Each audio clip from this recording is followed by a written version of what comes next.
So guys, इस video में हम बात करने वाले हैं सहर और हैदर के बारे में। आपको सहर का वो सीन तो याद ही होगा जब वो निकाह के बाद भागकर अपनी अम्मी के साथ डॉक्टर फरीद के यहाँ गई थी, जहाँ से वो एक खतरनाक गिरोह के वो जंगल में फंस गई थी। और वहाँ पे उसके अलावा और कई सारी मासूम लड़कियाँ भी फंसी हुई थी जिनकी जान सहर ने बचाई थी। अब ऐसा लगता है कि सहर का वही अतीत एक बार फिर से सामने आने वाला है, क्योंकि सहर होने को है में जो एंट्री हुई है हैदर की, वो कोई आम इंसान नहीं लग रहा। हैदर का किरदार शुरू से ही काफ़ी ज़्यादा मिस्टीरियस दिखाया गया है, लेकिन अब धीरे धीरे इसके पीछे की सच्चाई के हिंट्स मिलने शुरू हो गए हैं। अगर आपने ध्यान से देखा हो तो हैदर की एंट्री एक मैजिशियन के रूप में हुई थी, और वह उसी दौरान लड़की के पीछे पड़ा हुआ था, और इसी तरफ ये चीज़ इशारा करती है कि उसका कनेक्शन किसी गंभीर और ख़तरनाक काम से हो सकता है।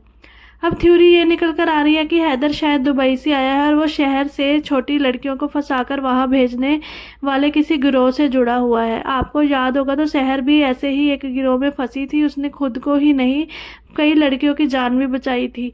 तो कहीं ऐसा तो नहीं कि हैदर उसी पुराने मामले से जुड़ा हो और सहर की वजह से उसे पहले काफ़ी नुकसान हुआ हो, इसीलिए वो अब सहर से बदला लेने के लिए वापस आया हो।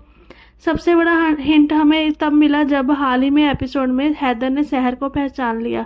उस सीन में जो बैकग्राउंड म्यूजिक चल रहा था वो बिल्कुल वही था जो जादूगर के सीन के टाइम पे चल रहा था। यानी वह लगभग कंफर्म है कि हैदर ही एक नेगेटिव कैरेक्टर है।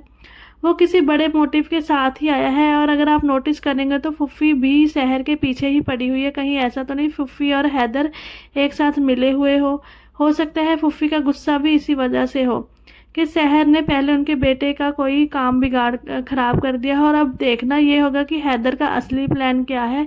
क्यों वो सहर की जान के पीछे इसलिए ही पड़ा हुआ है क्योंकि सहर ने उस टाइम पे जो उसका सौदा हुआ था वो काफ़ी उसको नुकसान हो गया था, और सहर इस बार भी खुद को बचा पाएगी हैदर से। आप लोग क्या सोचते हैं, क्या हैदर सच में उसी गिरोह से जुड़ा है? कमेंट में अपनी राय ज़रूर बताना, और ऐसे ही लेटेस्ट अपडेट के लिए लाइक, शेयर और चैनल को सब्सक्राइब करना मत भूलना।